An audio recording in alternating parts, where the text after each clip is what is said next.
Bonjour à tous, émission numéro 70 de Tête à Clash avec 4 beaux invités, dont un nouveau. Alors, Charles de Bourbon-Parme, bonjour, vous êtes un habitué, ravi de vous revoir. Bonjour à tous, je suis très content d'être de retour. Ok, nous aussi.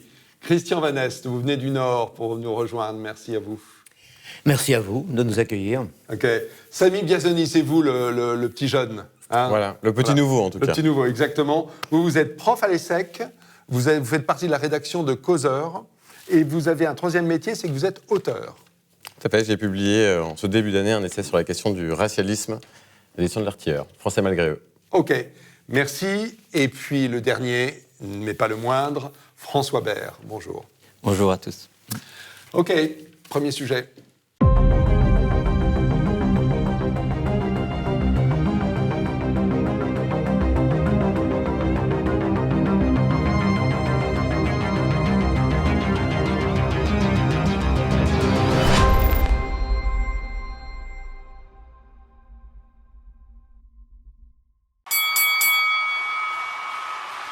Alors, le premier sujet, c'est Trump. Est-ce que le match est plié? Est-ce qu'à 3 semaines de l'élection, 3 novembre 2020, est-ce que finalement les sondages disent la vérité? Est-ce que Biden est en train de prendre le lead?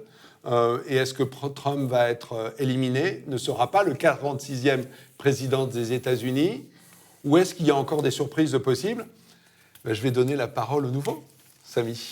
Très bien, avec grand plaisir. Okay. Alors, je pense qu'il y a plusieurs dimensions dans la question. La première, qui est indirectement celle que vous évoquez, c'est celle des sondages. Il faut se souvenir, l'élection aura lieu en novembre, donc on est très proche de l'échéance. Il faut se souvenir qu'à la même période, peu ou prou, tous les sondages donnaient Hillary Clinton vainqueur face à Trump. Et la situation est un peu différente, parce que lorsqu'on regarde les sondages depuis avril, il y a un écart assez conséquent, de 4 à 10 points entre les deux candidats, et cet écart a assez peu fluctué. Donc effectivement, comparaison n'est pas raison. Toujours est-il qu'on se retrouve dans un scénario un peu moins favorable à Trump cette fois-ci, mais tout est possible si on en croit la dernière élection. Ok, et selon vous, qu'est-ce qui pourrait quand même le faire gagner? Qu'est-ce qui pourrait le faire remonter? Il y a des éléments d'une part, où c'est plié. Une nouvelle faillite des sondages. Les sondagiers, suite finalement au dernier échec, sont beaucoup remis en cause, mais fondamentalement, les méthodologies conservent le même biais, on pourrait y revenir. Ce qui peut véritablement faire changer la donne, et beaucoup d'observateurs aux États-Unis le disent, c'est le vaccin du Covid. C'est très bête, mais c'est un élément exogène qui peut faire absolument basculer la situation. Le vaccin? Le vaccin Covid. C'est-à-dire c'est l'atout, c'est le dernier joker que peut sortir Trump aujourd'hui. Personne n'espère un retournement de situation économique, un retournement de situation sociétale dans les semaines à venir. Donc la seule possibilité pour que les choses se passent différemment, si ce n'est un faux pas de Biden, un faux pas politique ou un scandale, ça va être effectivement la situation du Covid. D'accord. Charles de Bourbon-Parme, je sais que vous connaissez bien les États-Unis, je sais que vous y êtes allé plein de fois. Est-ce que vous avez une opinion? Est-ce que vous, alors, dans votre question, vous nous demandez est-ce que Trump est déjà éliminé? Oui. Alors moi, j'ai envie de poser une autre question, est-ce qu'il a déjà gagné? Je pense que alors Trump a cette facilité extraordinaire de parler à la majorité des Américains.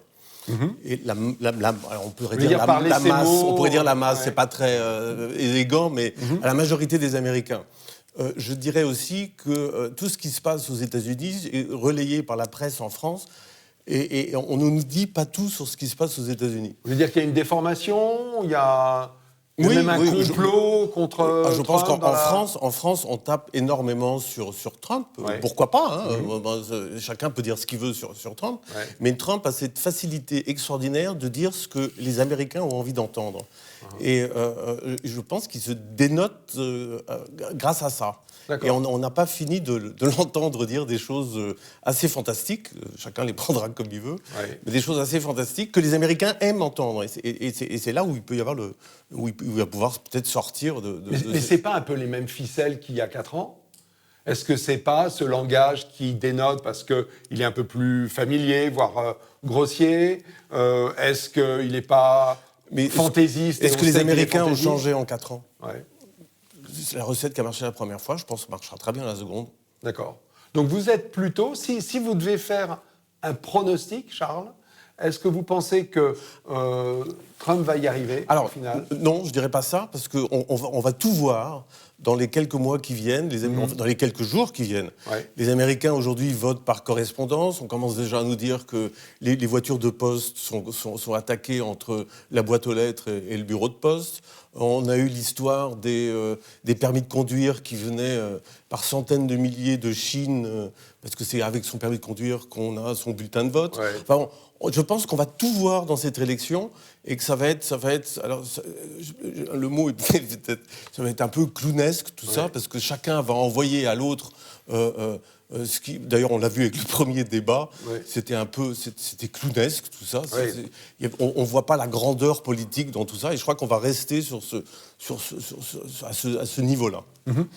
Christian Vanneste, est-ce que la grandeur politique, justement, parce que j'aime beaucoup ce mot-là, c'est quelque chose auquel on est habitué, ou on a été habitué dans d'autres élections aux États-Unis et en Europe. Est-ce que là, cette grandeur politique, elle n'est pas en train de se retourner à l'avantage de Joe Biden, qui apparaîtrait comme peut-être plus sage, plus grand, plus expérimenté, moins extravagant, et ça pourrait faire la différence? Je vous suis parfaitement, et je suis un peu en désaccord avec ce qui a été dit auparavant. Moi, je suis assez pessimiste sur les chances de Trump, en fait. Notamment parce que, vous voyez, c'est un homme de spectacle, Trump. Il y a déjà eu un homme de spectacle qui a été président des États-Unis, c'est Reagan. Mm-hmm. Mais Reagan avait fait une chose, c'est de redonner justement véritablement de la grandeur au style même de la présidence américaine, ce que n'a pas du tout fait Trump, au contraire. Et il y a deux mots qui m'ont frappé tout à l'heure dans ce qui a été dit par les intervenants précédents. Il y a clownesque, d'abord, et puis ensuite il y a coup de poker, si vous voulez. Oui. Et je pense qu'effectivement, durant ces 4 ans, la politique américaine est devenue beaucoup trop un spectacle et un jeu, et que beaucoup d'Américains vont souhaiter que l'Amérique reprenne un visage, disons, plus normal, si vous me permettez ce mot. Alors, je vous suivrai également tout à fait lorsque vous pensez qu'il faut redonner de la grandeur non pas à l'Amérique, mais à la présidence américaine, et que malheureusement, Trump, à mon sens, se trompe de combat. Et pourtant... Il se trompe de combat pour une raison très simple, c'est qu'il rejoue effectivement sa dernière candidature alors qu'il a été président pendant 4 ans. Mmh. Il ne peut pas être, en étant sortant majoritaire, comme celui qui était manifestement un pirate contre le système la fois dernière. Il est le système. Et pourtant, Trump, vous le souteniez il y a 4 ans. C'était plutôt votre candidat. Mais personnellement, je souhaiterais qu'il soit élu, mais je pense qu'il n'a aucune chance d'être élu. Aucune chance. Et je le déplore. Et je pense que c'est tout à fait de sa responsabilité, parce qu'il n'a pas compris qu'il était président des États-Unis, qu'il devait maintenant incarner la présidence, et qu'il ne le fait pas parce qu'il continue effectivement à être un peu clownesque. Ce que personnellement je déplore. Alors, par ailleurs, si on rentre dans les détails, on ne peut pas dire non plus que son bilan soit mirobolant. Et vous savez, c'est Machiavel qui, parmi les qualités de l'homme politique, disait il faut aussi la chance, quoi, ce qu'il appelait la fortune. Oui. Hein, bon, il n'a pas eu de chance avec cette histoire de Covid, à moins que ça se retourne en sa faveur. Bon, mais je ne vois pas comment. Mais il n'a pas eu beaucoup de chance, parce que notamment les résultats économiques des États-Unis, qui étaient excellents il y a encore quelques mois, se sont considérablement dégradés. Or, les élections américaines sont toujours marquées par la courbe du chômage. Et par une réaction à la courbe du chômage. Alors, je ne sais plus quel candidat ou quel conseiller disait à un autre candidat « It's the economics stupid ». Autrement dit, pauvre crétin, tu n'as pas compris que ce qui joue, c'est Clinton. Je crois que c'est Clinton, oui. Autrement dit, crétin, ce qui se joue, c'est ce qui joue l'élection. En fait, c'est l'économie, voilà. Et il y a autre chose. Et il y a 6 mois, Trump avait, 6-7 mois, Trump avait des chances d'être réélu à cause de ça. Maintenant, je pense que c'est très compromis. Quant à sa politique internationale, elle est à la limite de l'incompréhensible. De l'illisible. Regardez par exemple ses relations avec la Corée du Nord. Quoi. Oui. Alors, il y a Sami Piazzoni. Sami a dit la bonne surprise qui pourrait sauver Trump, c'est le vaccin. Est-ce que vous voyez autre chose qui pourrait sauver Trump au dernier moment ? Non, à part une énorme gaffe de Biden, c'est tout. Ouais, mais personnellement, je ne vois aucune raison précise. À moins également, mais on peut tout supposer, à moins qu'il y ait vraiment une sorte de catastrophe internationale qui mobilise les Américains contre un ennemi. Rien de meilleur qu'un ennemi. Tout le monde s'alignerait pour ressouder un peuple. D'accord, très bien. Je vous ai coupé, Sami. Oui, non, très rapidement, 2 choses, effectivement. Alors, c'est pas le propre, quelque part, à mon sens, de la politique américaine que finalement de se construire et d'avoir ces enjeux majeurs polarisés autour de l'économie. La France, c'est exactement la même chose. Je vais simplement vous rappeler ce merveilleux moment que nous avons vécu sous la mandature Hollande, où Hollande avait annoncé l'inversion de la courbe du chômage et il en faisait un prérequis à sa nouvelle candidature. Bien sûr. C'est quelque chose d'assez fondamental finalement dans les pays occidentaux. L'avant et l'après-Covid, il faut se rendre compte de ce dont on parle. On parle de 3,7% de chômage. On est aujourd'hui à une estimation autour de 11%. Sachant que dans ces 11%, un certain nombre de personnes ne sont pas déclarées au chômage, elles cumulent des emplois, elles sont dans une précarité un peu dure. Donc effectivement, c'est une passe très délicate aujourd'hui pour le président américain qui faisait porter un certain nombre une grande partie de sa crédibilité sur ces éléments. Je rejoins complètement. Oui, ils sont en fait l'alliance de l'homme politique avec le businessman qui fait que, pour une fois, il y a quelqu'un qui connaît l'économie aux commandes du pays. Et puis on a vu, si je puis me permettre un dernier point, on a vu sur quelque chose d'assez essentiel, je ne commenterai pas l'aspect de politique internationale, on pourrait y revenir, il est intéressant en soi, il y a la politique intérieure, c'est-à-dire que la promesse aussi de Trump, c'était paradoxalement, peut-être de réconcilier une certaine Amérique, c'est-à-dire d'assumer qui elle est du point de vue de son identité. Bon, c'est passé ce qui aurait dû se passer, effectivement. En réalité, il a cristallisé des oppositions. Ça a été la même chose sous Reagan, d'ailleurs. Effectivement, en réalité, ces positions difficiles aux États-Unis, elles exacerbent les tensions et les différences entre les individus. Donc il a échoué aussi, c'est-à-dire que l'Amérique n'a jamais, du point de vue de tous les observateurs, un tant soit peu honnête, jamais été aussi divisée depuis les conflits raciaux, mais d'il y a peut-être 50 ans. Sachant qu'au final, Ronald Reagan, c'était aussi le bon grand-père qui racontait les bonnes blagues.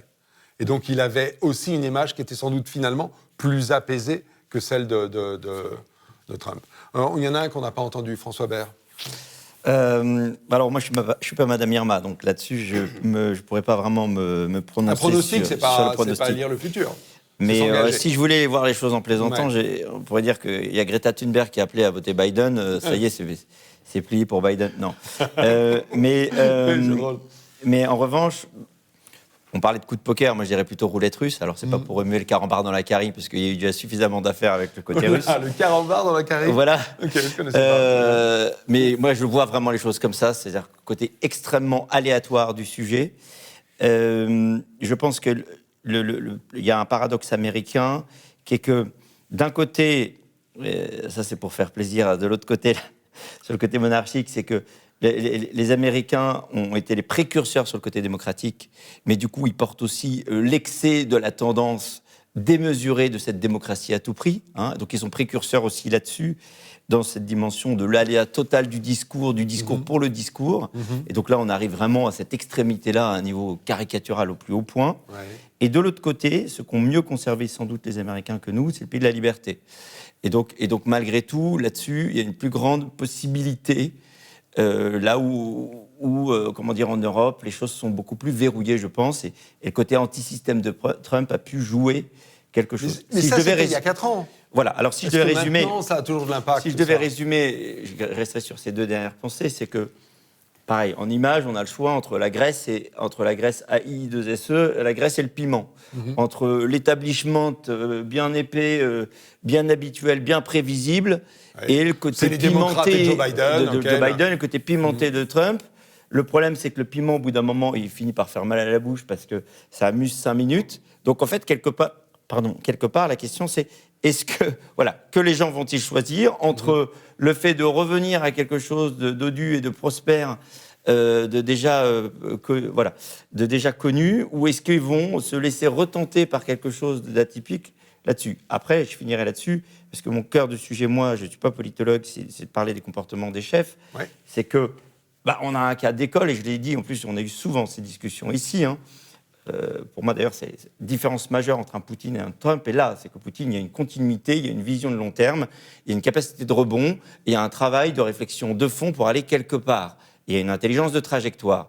Chez Trump, comme chez d'autres personnes qu'on connaît ici, il y a un intermittent de l'éclat. Donc, il y a quelqu'un qui veut juste amuser la galerie de temps en temps. Ça fait plaisir quand c'est anti-système, mais à force, et puisque c'est la durée qui mesure la politique, ça va nulle part. Alors, et donc, du coup, il paye cette inconséquence et cet autocentrage permanent pour faire de l'éclat. François, je vous propose de poursuivre sur ce fil-là.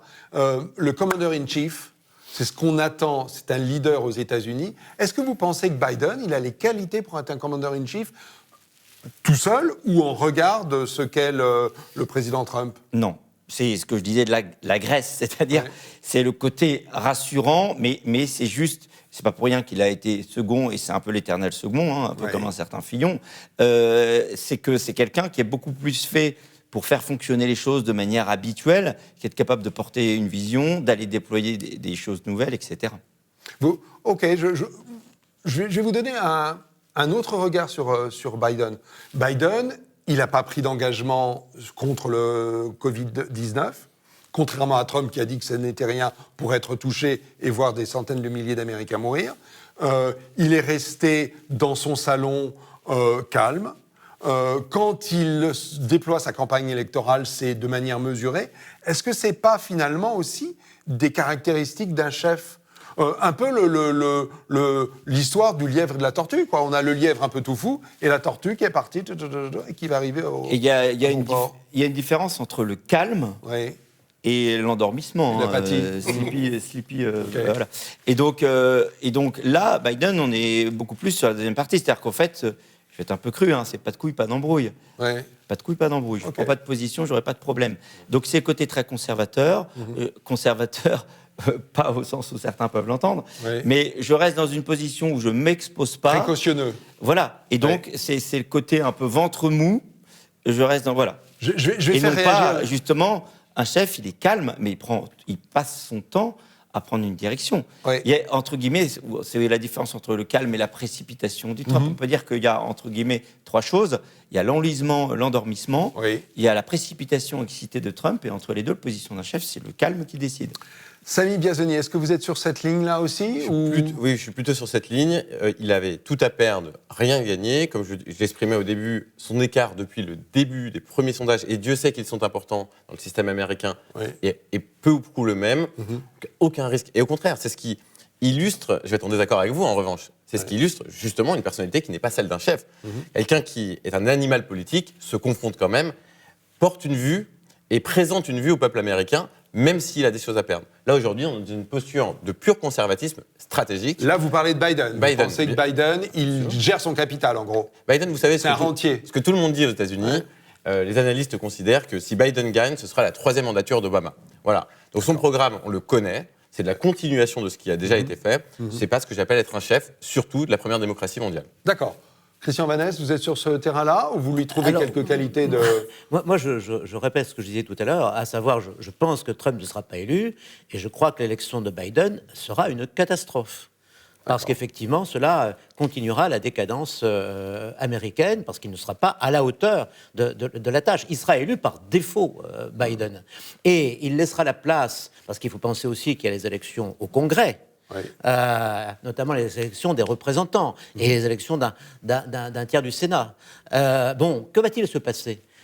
Les démocrates vont certainement reprendre la majorité et donc vont remettre en route la machine progressiste, c'est-à-dire décadente, que Trump avait eu l'intelligence d'arrêter. Je pense notamment à la nomination du dernier membre de la Cour suprême. Il a été très courageux de ce point de vue-là. Il est regrettable que ce sont ses adversaires qui vont reprendre la main, c'est-à-dire ceux qui ont ouvert notamment les vannes de tout ce mouvement qui s'est répandu aux États-Unis de racialisme, qui est une catastrophe, parce que c'est une division profonde du pays. Sachant que si cette juge passe le test, à la Cour suprême, il y aura une majorité de juges plutôt jeunes et conservateurs. Donc, dans tous les cas, c'est quelque chose que même une nouvelle majorité démocrate ne pourra pas défaire. Permettez-moi de vous dire, je m'en félicite. Oui, ok. Très bien. Allez, le mot de la fin pour vous, Charles de Bourbon-Parme. Sur le chef Biden. Dans la politique aujourd'hui, on voit de plus en plus, et un peu partout, des gens qui votent contre et pas pour. Et ça, c'est dommage. D'accord. Mais c'est ce qui s'est passé en France, hein. C'est pour ça que je dis un peu partout. D'accord. Bien sûr. Ok, très bien. Écoutez, on va reparler de Trump, je vous le promets, puisque dans 15 jours, on sera vraiment au bord de l'élection, on sentira beaucoup plus de choses. Dans tous les cas, concluons ce premier sujet et de retour dans quelques secondes pour le deuxième. À tout de suite.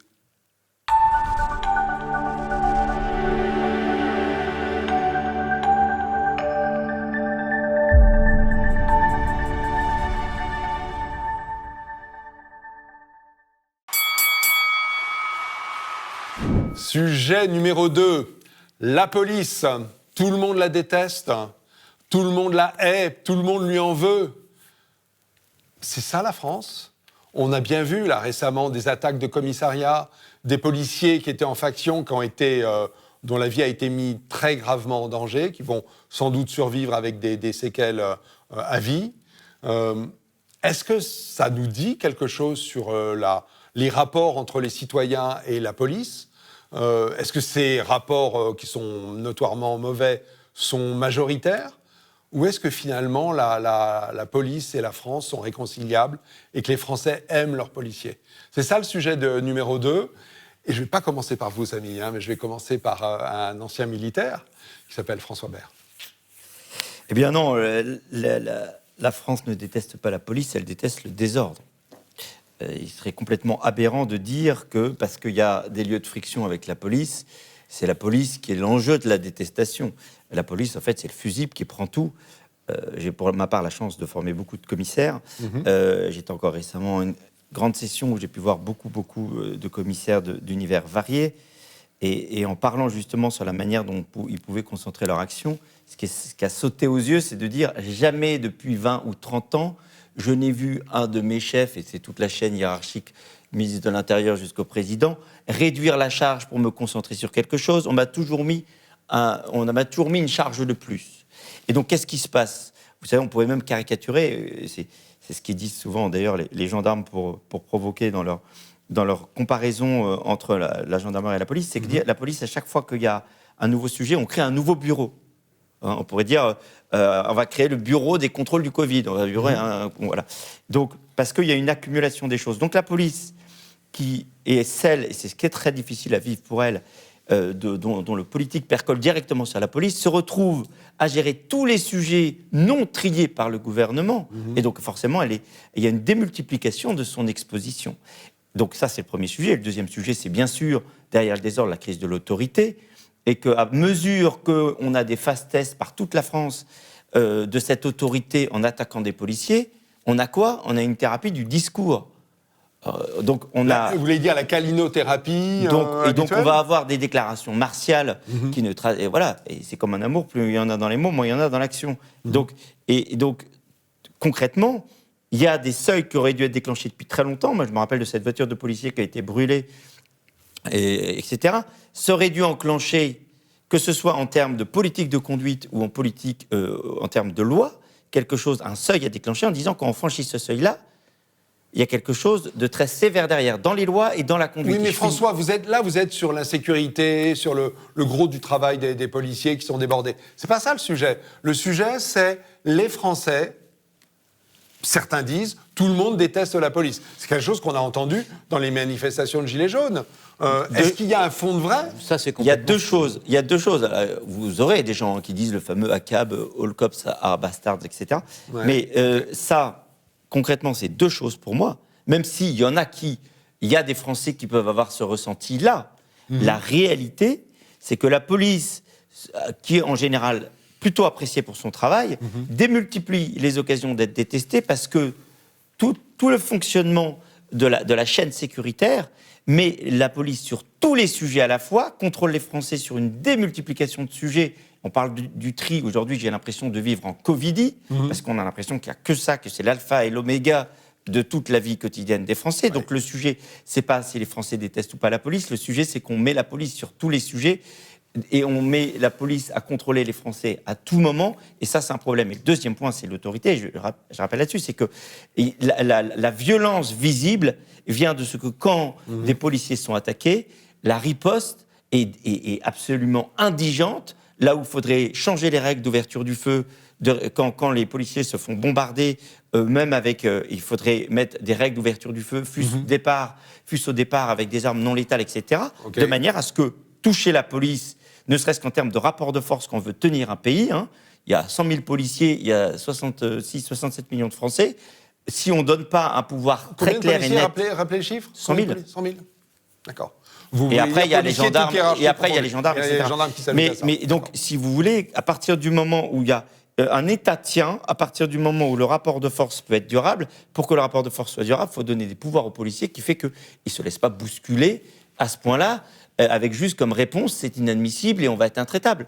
Il faut des règles. Le Christian cœur, Van c'est les Essen, règles d'ouverture du feu. Je vous ai vu frétiller sur votre fauteuil, là. Il y avait des choses qui vous oui, parce que choquaient. Hein. Je crois que c'est un faux problème. En fait, une énorme majorité des Français aiment la police, est attachée à la clairement. police. Les sondages le disent très régulièrement. Je pense que le dernier sondage doit donner les 2 tiers des Français derrière leur police. Donc, ça n'est pas un véritable problème. Il y a en revanche, en deçà de cette réalité, de cette relative permanence de l'attachement des Français à l'ordre républicain qu'incarne la police, il y a plusieurs problèmes qu'il faut souligner qui, quelquefois, touchent à une sorte de schizophrénie. Je m'explique. Il y a eu notamment une vision de la police lors de la répression des Gilets jaunes qui a été différente. Là, les sondages ont baissé. Oui. Parce qu'on a vu la police utilisée dans une direction qui n'était pas celle que souhaitent les Français, c'est-à-dire la répression des manifestations populaires. Lorsque la police se transforme en bras armé du pouvoir et d'un pouvoir qui n'est pas apprécié, alors les Français commencent à se détacher de la police. Mais lorsqu'elle fait son travail, c'est-à-dire lorsqu'elle lutte contre la délinquance, contre le désordre, immédiatement, eh bien, la police retrouve le cœur des Français. C'est d'ailleurs ce qui se passe en ce moment. Alors, le deuxième problème, c'est qu'il y a en France, et ça c'est dramatique, une véritable coupure du pays, certains disent même un archipel, qu'on peut situer à plusieurs niveaux. Le premier niveau, c'est le niveau de l'oligarchie. Vous avez en France une oligarchie intellectuelle gauchiste, héritière de 68, et qui, dans des journaux qui pourtant ont pignon sur rue et sont largement subventionnés par l'État, Le Monde et Libération par exemple, passe son temps à, si vous me passez l'expression, à casser du flic. Ce qui est absolument scandaleux parce que précisément, ils voient à travers le policier l'image même de l'autorité. Et pour eux, l'autorité, c'est quelque chose qu'il faut combattre. Le Monde et Libération, c'est finalement lu par assez peu de monde. Sur 67 millions de Français, oui, mais ça notamment représente quelques centaines de milliers de gens. Mais c'est lu par tous les gens qui ensuite vont diffuser les mêmes idées dans tous les autres médias, sauf quelques-uns comme TV Liberté par exemple. Bon, mais si vous voulez, ça c'est tout à fait dramatique parce qu'on se rend bien compte que l'opinion de l'oligarchie n'est pas du tout l'opinion du peuple. Et c'est un drame pour la France. Et ensuite, vous avez un autre découpage de la France, un autre aspect de l'archipel, c'est effectivement l'existence de quartiers perdus pour la République, où effectivement le policier est un ennemi, parce que c'est quelqu'un qui devrait s'opposer au trafic qui règne sur ces quartiers et aux mafias qui détiennent le véritable pouvoir dans ce quartier, souvent avec un aspect délinquant et un aspect islamiste, les deux se mêlant parfois. L'un finançant l'autre. Le policier est le malvenu, et c'est ce qui s'est passé encore récemment à Champigny. On se permet de bombarder le commissariat de Champigny-sur-Marne avec des mortiers d'artifice. Bon. Et les Français sont c'est absolument... quoi un mortier d'artifice? Parce que c'est un mortier qui lance des fusées d'artifice. Des fusées d'artifice, voilà. c'est ça. En Donc principe, c'est un truc qui est... en principe, c'est pas mortel, c'est si du vous voulez, mais ça peut divertissement, quand même faire surtout. très mal si on Oui, le prend en ok. pleine figure. Quoi, hein. D'accord. Ça peut aussi déclencher des incendies. Ouais. Bon, donc, autrement dit, la répression de ce genre de comportement devrait être immédiate et extrêmement dure. Or, les Français sont absolument abasourdis parce qu'il n'y a aucune réaction. Les policiers fuient, se réfugient dans leur commissariat, et il n'y a pas immédiatement une arrivée en force de gens qui permettent de mettre tous ces braves gens, tous ces attaquants à l'ombre. Donc en fait, vous trouvez que la police est inefficace? Non. Puisqu'elle n'est même pas capable de se protéger elle-même, c'est ce que vous êtes en train de dire. Non, attendez, merci pour cette question. Ce n'est pas la faute de Macron, ça. Attendez, merci pour cette question. Ouais. Moi, j'ai interrogé récemment le général Soublet, oui.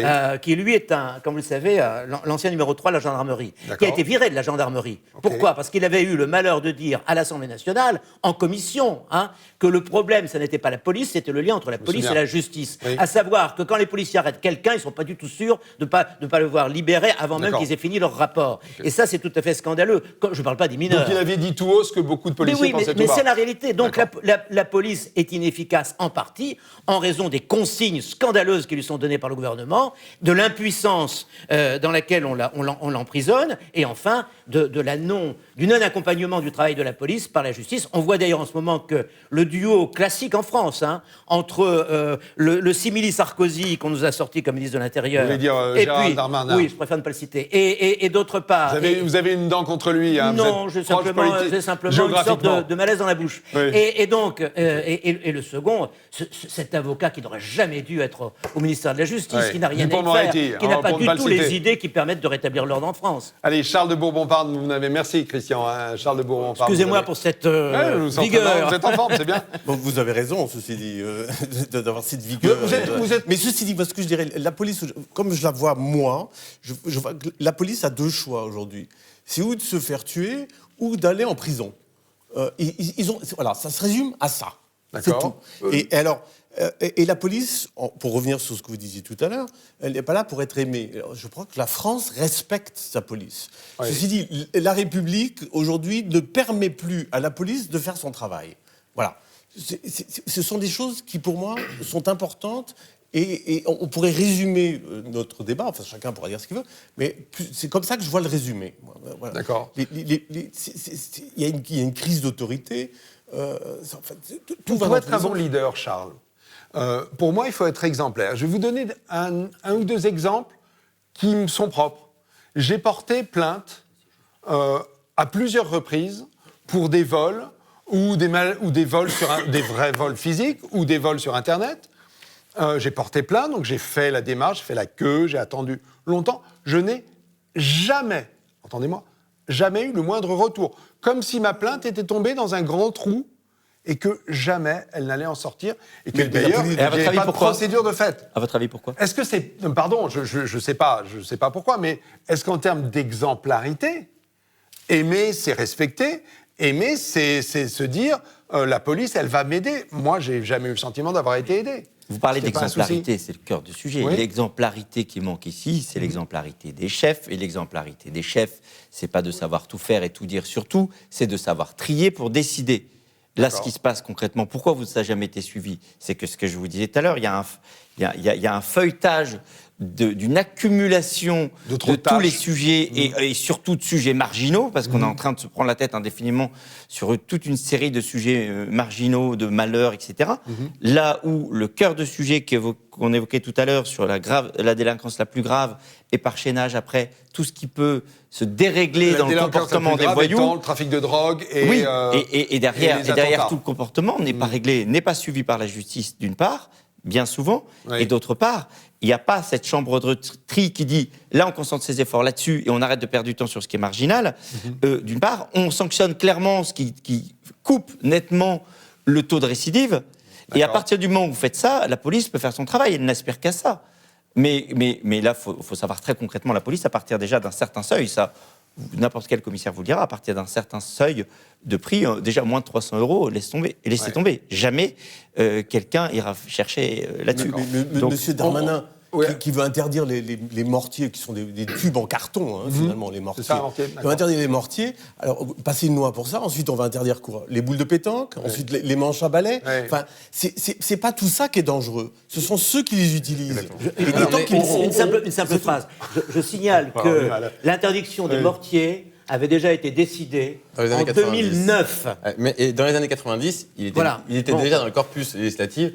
Il est évident Mais qu'en ville, on n'allume pas une mais un feu d'artifice, vous pouvez l'envoyer avec une tringle à rideau. Vous n'avez pas besoin d'avoir un mortier. Enfin, Non, mais absolument. c'est n'importe Mais là, quoi. On là, va interdire on est- les tringles à rideau On voit aussi. l'artificier, Enfin, bon. là.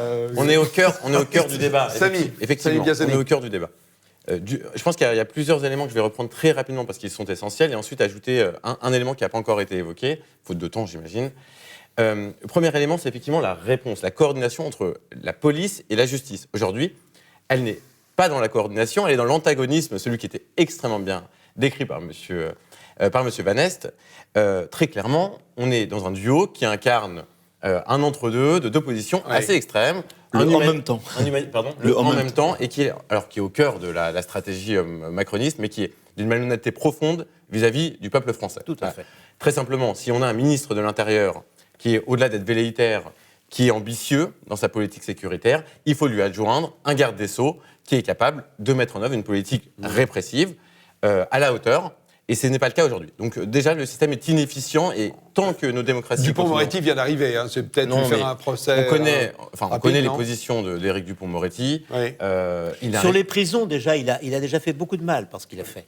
En quelques mois, il a déjà eu une position sur les prisons qui est absolument inacceptable. Et puis, Le problème des prisons, c'est qu'il n'y en a pas assez. Le ministre de la Justice qui est au niveau, il doit dire en France, nous avons moins de prisons que par exemple les Britanniques pour le même nombre d'habitants. Voilà pourquoi il y a une surpopulation pénale. C'est donc pas du tout le problème qu'il a évoqué. Lui, il a voulu vider les prisons, ce qui n'est pas du tout le souhait. Il a vidé les prisons, maintenant on a de la place. Samy, et rapidement, parce qu'il y a effectivement beaucoup de sujets, je ne veux pas être trop redondant. Et plus beaucoup de temps. Ce qui fait aussi que votre plainte n'a pas été prise, c'est effectivement qu'on ne va pas s'embêter... Ma plainte a été prise. Non, qu'elle a été traitée, pardon. Ce qui est pire, c'est qu'elle a été prise. Traitée, c'est simplement un principe de réalité, manque d'effectifs. Oui. Une administration qui reste une administration avec ses lourdeurs, c'est-à-dire que les systèmes de gestion, les ERP, les systèmes d'information de ces administrations-là, et c'est bien documenté, sont encore antédiluviens. Il faut bien le comprendre. C'est-à-dire pour mener une enquête, ça prend du temps. Il y a aussi l'organisation de la procédure aussi qui prend du temps. Donc effectivement, il y a un principe de réalité qui s'impose aux fonctionnaires de police, même les mieux disposés à aider les citoyens. Et on fait un tri, surtout lorsqu'on sait qu'un certain nombre de peines ne seront jamais appliquées et que même, au-delà de l'application, ne seront même jamais prononcées. Donc ça, c'est un point important. Maintenant, un point qui n'a pas été évoqué. Lorsqu'on dit, finalement, le peuple français, est-ce qu'il aime la police ? Il est évident qu'il aime la police. Et effectivement, M. Manès l'a très bien dit. Les sondages le disent. Il n'y a pas un sondage qui dit l'inverse. C'est vrai. Aujourd'hui, ce qui s'est passé, la bascule, et moi je la date de Nuit debout, sous Hollande. À partir de Nuit debout, on a vu clairement une partie de la population défier sciemment l'autorité de l'État. Ça a été les Black Blocs et les populations qui manifestaient et qui ont occupé la place de la République des semaines durant. Systématiquement à chaque manifestation, alors que la police et les forces de gendarmerie étaient présentes, il y a eu des casses. On a eu des populations qui venaient, non pas de Paris, mais des banlieues notamment, qui ont profité aussi pour ajouter une couche de désordre. Et ce schéma ne s'est jamais arrêté. Tout à l'heure, je ne sais pas si vous l'avez vu, des manifestants d'Extinction Rébellion ont peinturluré de vert l'entrée du ministère de l'Écologie. Honnêtement, l'évacuation est très gentillette. L'État se fait encore quelque part ridiculiser. Et ça ne cesse jamais lorsqu'on voit des manifestants gilets jaunes prendre un engin de chantier et venir défoncer une porte de ministère. Ce sont des choses absolument inacceptables. Les peines qui sont prononcées sont absolument insuffisantes et le discours est absolument inaudible. Voilà pourquoi on en arrive là. Le dernier point que je voudrais soulever, c'est qu'on est dans un moment particulier où cette autorité de l'État est plus que jamais nécessaire parce qu'elle est instrumentalisée par un certain nombre de groupes et on a vu la convergence des luttes lors des manifestations Adama Traoré, notamment la manifestation d'il y a quelques semaines, place de Clichy. Place de la République d'abord. Ah, Place de la République d'abord, pardon. Et en fait, Place de la République, on voyait une forme de nouvelle intersectionnalité des luttes, puisqu'on voyait à la fois des gens réclamer justice pour Adama Traoré, justice contre le racisme, et aussi des manifestants qui venaient pour la cause des violences policières. Il se trouvait que, de manière amusante, une intersectionnalité inattendue s'est greffée à ce mouvement, qui était les revendications pour le climat. Finalement, on retrouve un certain nombre d'individus qui partagent la même vision vis-à-vis de défiance et la même posture de défiance vis-à-vis de l'État. Et aujourd'hui, lorsqu'on dit tout le monde déteste la police, c'est pas tout le monde, c'est toute cette population essaye de faire croire que la France déteste la police. Ce n'est absolument pas le cas. D'accord. On va en conclure là, puisqu'il nous reste assez peu de temps pour le troisième sujet. Merci. Rendez-vous dans quelques secondes.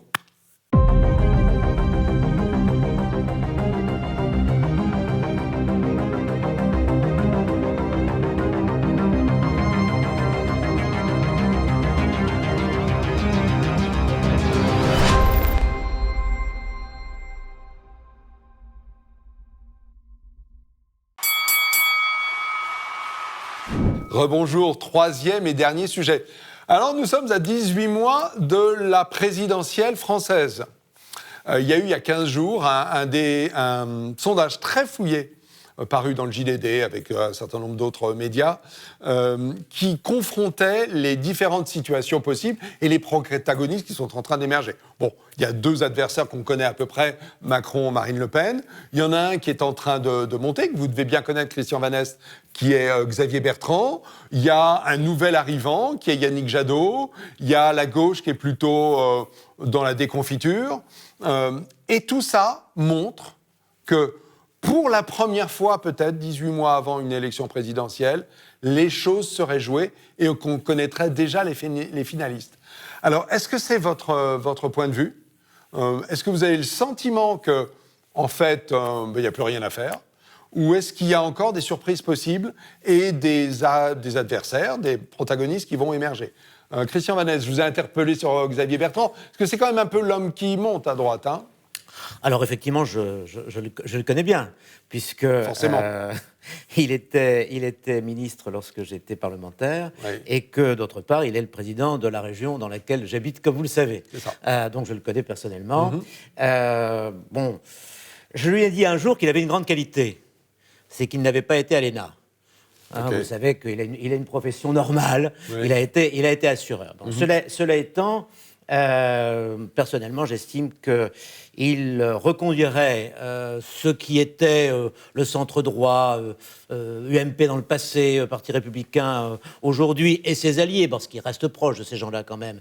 Il le reconduirait dans une impasse, qui est celle du centrisme mou, qui a perdu l'UMP. Donc je pense qu'à la fois, c'est certainement un candidat qui a des chances, et en même temps, ce serait un très mauvais choix.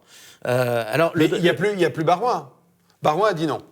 Barouin se situe à peu près dans la même ligne. Ok. Et à Pécresse, part sur le plan physique, je ne pense pas qu'il ait beaucoup d'avantages sur Xavier Bertrand. Sauf que Retailleau, Pécresse, Dati, qui seraient les autres, dans le sondage actuel, ils sont à moins de 10%. Voilà. Ils sont à 8 Alors, moi, et même moins évidemment, pour Retailleau. personnellement, celui que je préférais, c'est Retailleau. Oui. C'est celui qui correspond le plus au conservatisme que je défends. Mais bon, c'est vrai qu'il a assez peu de chance parce qu'il est peu connu du grand public. Maintenant, moi, je pense qu'il ne faut absolument pas croire que les jeux soient faits maintenant. Pourquoi ? Souvent, parce que les élections présidentielles se décident de plus en plus dans la dernière ligne droite. Et cette ligne droite est loin d'être commencée. Alors, il peut y avoir plusieurs phénomènes qui vont se produire et qui vont changer les choses.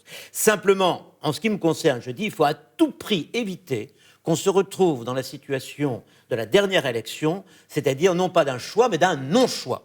Ouais. C'est-à-dire que les personnes ne choisissent pas un candidat, mais surtout refusent l'autre candidat et se retrouvent avec un candidat qui n'a pas de racines, qui ne représente rien sinon lui-même, c'est-à-dire un narcissisme complètement démesuré et dramatique pour le pays. Là, vous parlez Je parle évidemment de Macron. D'accord. Il faut absolument que Macron soit éliminé de ce jeu.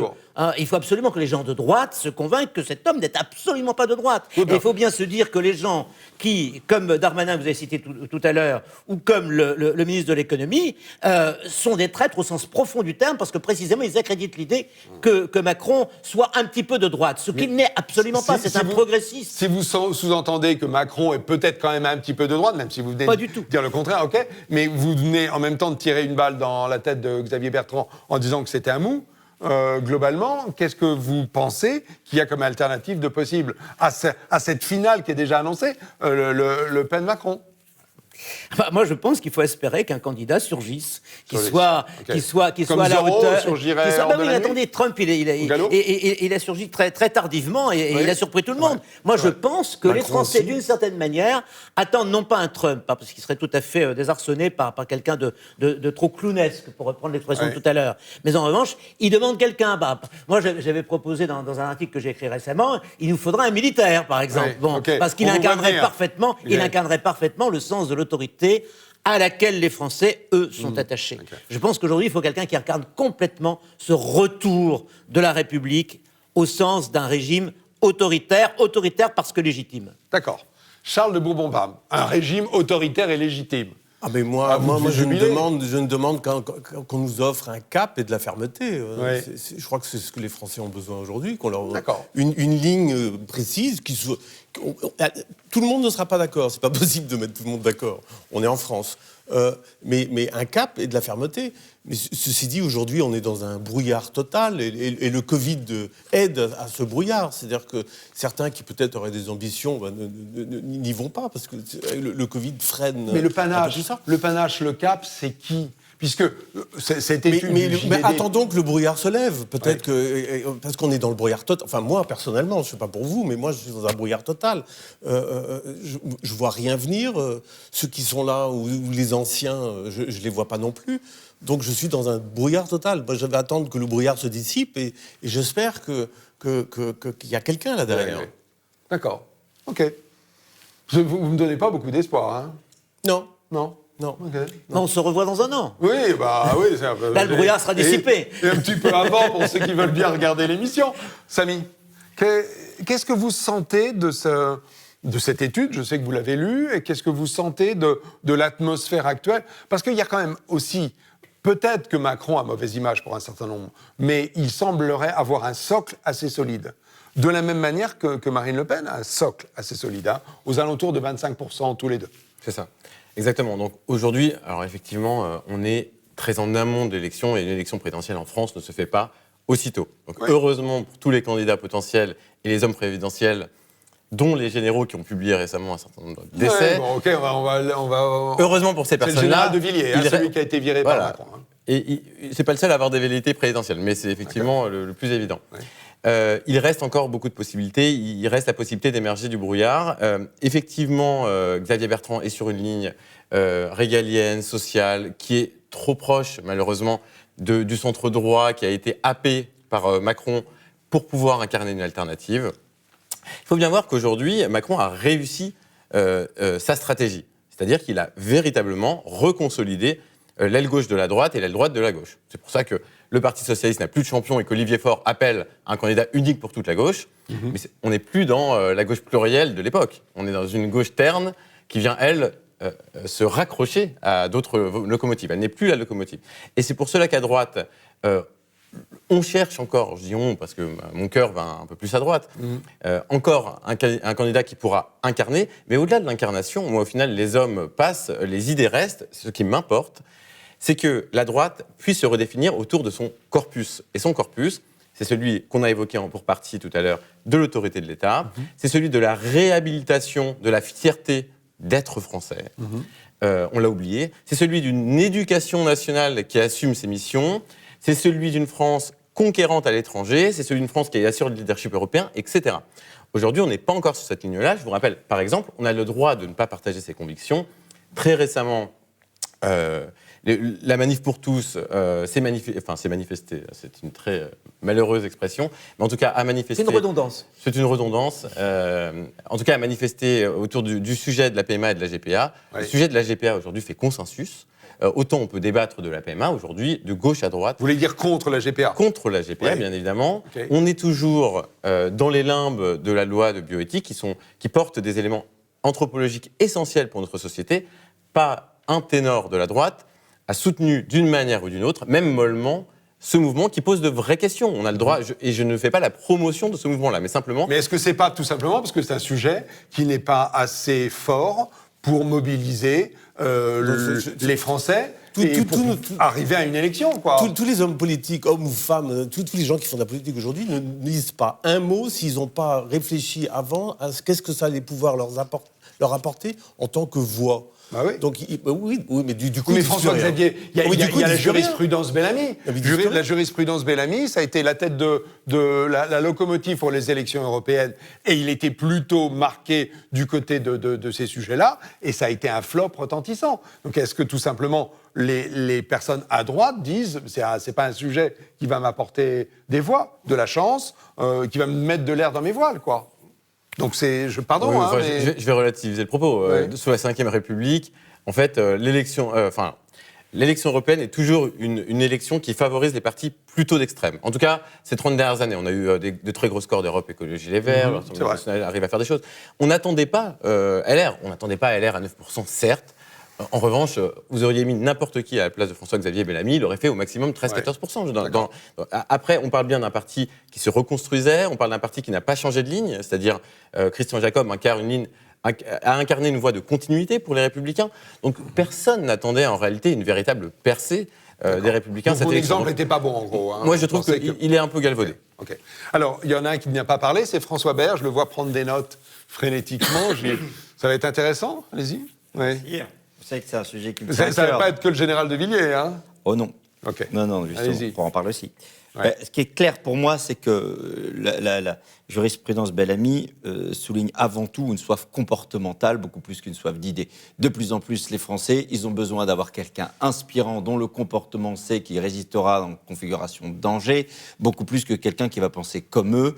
Et on sait très bien que les idées, c'est l'écume des peuples et ça bouge tout le temps. Tandis que le comportement, c'est ce qui ancre et qui mobilise durablement les gens. On a envie de suivre quelqu'un parce qu'on sait qu'il va pouvoir tenir sa position quand ça cancre, beaucoup plus que parce qu'il pense comme nous. C'est le fond qui remonte dans la forme. C'est clair. Okay. Mais comme on est habitué depuis des années à avoir une classe politique qui est complètement en dehors du jeu, parce qu'on a, et je reviens sur un chapitre clé de mon livre, Le temps des chefs est venu, c'est Tartarin et botaniste. On a une alliance improbable de Tartarin et botaniste quand il s'agit de traverser la jungle.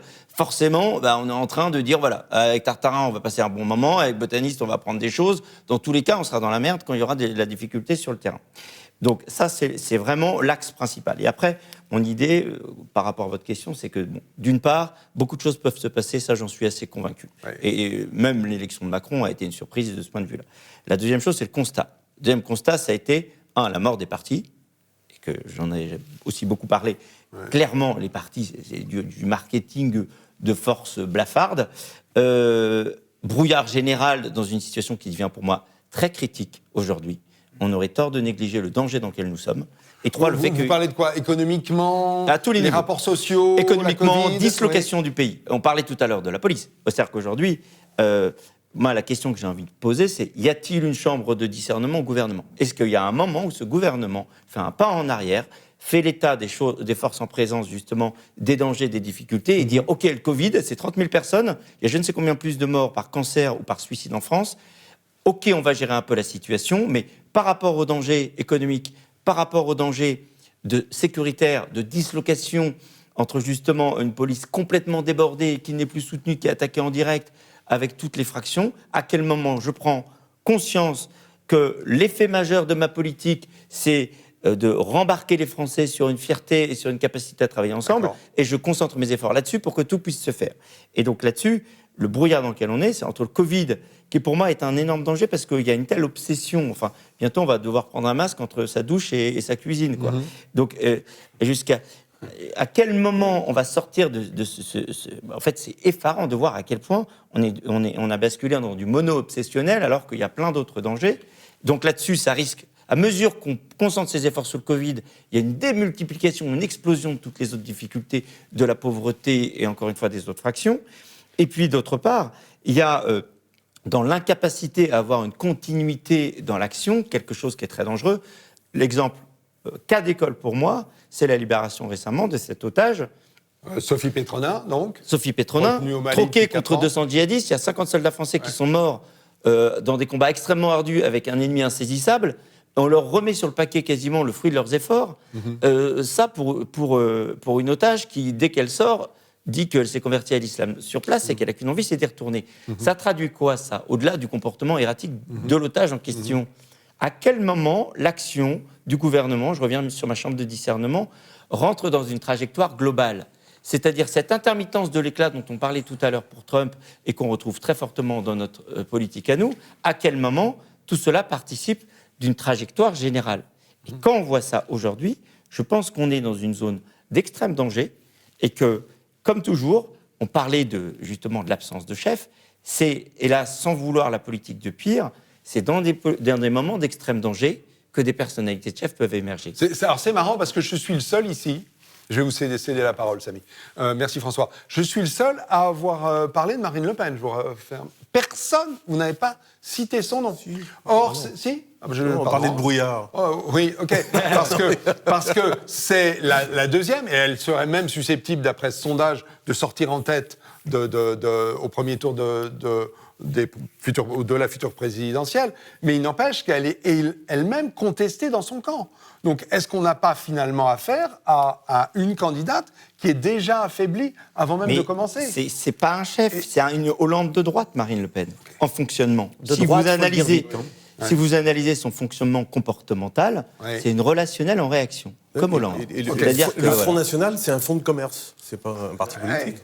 Autrement dit, alors, le Rassemblement national est difficile à entendre dans le débat public. En réalité, ils n'ont pas de Actuellement, il est c'est ce qui va être difficile. Moi, je ne crois pas au fait que les idées n'importent pas. Justement, pour le RN, tout l'enjeu, ça va être de bâtir un corpus d'idées et de s'affirmer sur cette ligne-là. Non, simplement, je partage beaucoup de vos propos, à l'exception de la mort des partis. Très rapidement, La République En Marche est en train de montrer exactement l'inverse. La mort, ce n'est pas celle des partis, c'est celle des partis, des grands partis traditionnels. Oui. Celle des Républicains, encore, il faut le dire vite. Vous voulez dire organisée avec des élus locaux, des petites cellules de... Non, justement. Okay. C'est de la configuration des partis, c'est ça qu'il faudrait dire. C'est-à-dire qu'effectivement, PS et LR sortent très affaiblis, puisque La République En Marche a siphonné un certain nombre de leurs rangs. Mais fondamentalement, ce que les dernières élections montrent, et rappelez-vous les débats qu'on a eus lors des dernières municipales, c'était il n'y a pas si longtemps, c'est qu'effectivement, ce qui a manqué à La République En Marche, c'est justement de ne pas être un parti constitué, et donc de ne pas avoir l'historique d'un parti continué, les réseaux locaux nécessaires à une élection de ce type-là. Donc non, je pense que la logique de parti, elle va perdurer en France, elle est nécessaire. Simplement, la question, c'est celle de la reconfiguration des partis, d'où le caractère essentiel pour moi des corpus d'idées. De la même manière pour le Rassemblement national, aujourd'hui, il est monolithique. Il est difficile à entendre sur un certain nombre de sujets. Il a quelques marottes sur lesquelles il est plutôt bien positionné parfois, dans d'autres cas, dans une position bien moins confortable.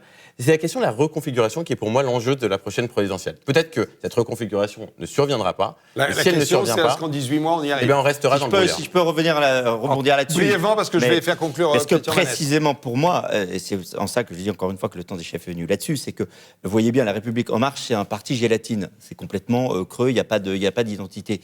Mais vous avez très bien vu comment, quand Sarkozy télécharge la ligne Buisson, ça donne rien. Parce qu'il a testostéroné son discours, il n'a pas testostéroné son action. Et tôt ou tard, ce qu'on attend, c'est de l'action. Et donc là-dessus, ça fait des années que les partis se reconfigurent sur des idées en mettant des couilles justement aux idées au lieu de mettre des couilles aux gens. Et le cœur de sujet aujourd'hui, c'est d'avoir quelqu'un, non pas qui va avoir un discours martial, mais quelqu'un qui aura le courage silencieux et humble de la décision dans le temps pour que les choses changent. D'accord. Et donc là-dessus, on parle, j'aimerais finir là-dessus, pourquoi on parle de ce recours à des généraux qui ne sont pas forcément tous des leaders charismatiques? Pourquoi? Parce que précisément, l'appel le plus profond du peuple, c'est vis-à-vis d'un comportemental qui sera capable de produire de l'action. D'accord. C'est ça le temps qu'on vit actuellement. Ok, la question, c'est quelle personnalité va Capable émerger de le faire. porteur de ces valeurs-là? Christian Vanneste, vous aurez le mot de conclusion. Moi, je pense que Marine Le Pen ne peut pas être élue. Elle ne peut pas être élue parce que, notamment, elle est avant tout la femme d'un parti. Or, ne peut être élue à la tête de la République aujourd'hui que quelqu'un qui fédère un certain nombre de groupes différents. Or, tout ce qu'elle réussira à faire, c'est fédérer contre elle, comme la fois dernière. Et ça, c'est lamentable. Pourquoi? Tout simplement parce que Macron a un bilan, mais qui est calamiteux. Donc il faut absolument qu'on persuade les Français, notamment les Français de droite, ce qui m'étonne beaucoup, qui peuvent voter pour lui, que son bilan, y compris sur le terrain où on l'attendait, c'est-à-dire le terrain économique, est catastrophique, tout simplement. Et je ne parle pas de la sécurité qu'on évoquait tout à l'heure. Simplement, un mot pour conclure. Madame Le Pen devrait écouter sa nièce, qui, elle, justement, Marion Maréchal, qui, elle, justement, est pour l'union des droites. Et c'est ça qu'il faut viser pour la fois prochaine. Si vous aviez une union des droites, je suis persuadé que ce sondage du journal macroniste JDD, eh bien, serait à mettre à la poubelle, comme l'ensemble du journal, d'ailleurs. Je ne crois pas que Mme Le Pen ait envie de laisser sa place. Non, je ne crois pas. C'est ce qu'elle dit elle-même, d'ailleurs. Elle dit trouver C'est une quelqu'un. erreur. Ouais. Oui, mais voilà. Allez, vous savez bien que ce sujet, la présidentielle de 2022, nous allons en reparler, de l'émergence de personnes qualifiées également. Les sondages, les sondages à 18 mois n'ont jamais dit les finalistes et n'ont jamais donné le vainqueur. Souvenons-nous de l'histoire de Balladur, entre autres. Allez, merci d'être à notre écoute. Merci, messieurs, de votre présence. Et merci à vous de nous recevoir. Mais je vous en prie. Rendez-vous dans 15 jours. On sera vraiment à quelques jours de l'élection Trump-Biden. Et la situation de la Covid aura un petit peu évolué aussi. On en reparlera des deux sujets. À dans 15 jours, donc merci.